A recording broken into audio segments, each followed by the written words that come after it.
All right, so I lit 5 of the instant charcoal briquettes right here in the center of this wood pile, and this is what you're getting. So hopefully this ignites the rest of this wood and we can get to cooking the steak. See how that turns out.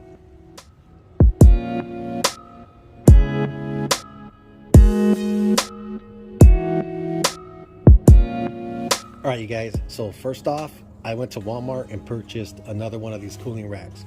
That way, whatever I have here on the rack, I can sandwich with another rack of its exact same size. So that's what this is right here.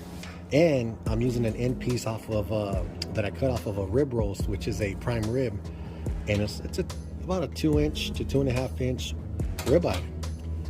And you know what? I want to see what happens. I'm going to sandwich this ribeye on the rotisserie, and I want to take it all the way to medium rare to medium without doing anything other than utilizing the rotisserie.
All right, you guys, here we go once again with an experiment on the rotisserie with this ribeye steak. And I think this is gonna be good. Why? The aromas, the smells I'm getting right now, oh my God, it smells damn good. So what I got in there is red oak and some chunks of mesquite. Never done that before. Gonna see how that turns out. And that's what this is all about, right? Experimenting. Now, this isn't obviously my go-to way to cook a steak, but what's your go-to way to cook a steak? Out of the 15 methods that are out there, as a matter of fact, out of the 27 methods that are out there, what's your most favorite way to cook a steak? Let me know down there. Now, let me enjoy this and that. Yeah.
I'm gonna go ahead and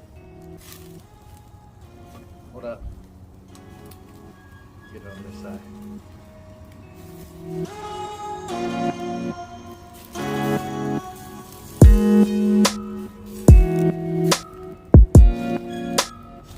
Woo! All right, it's time to take this off. I'm gonna let it rest now. That's smelling too good.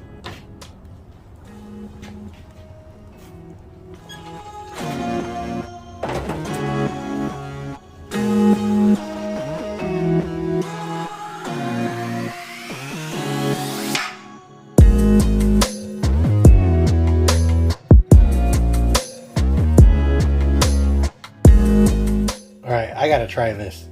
Let's see what this is like.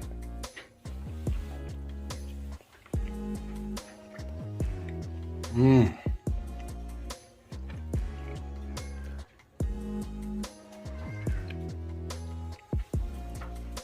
know what? This is different. I don't know how to explain it. This is freaking awesome. Holy crap. Look at that.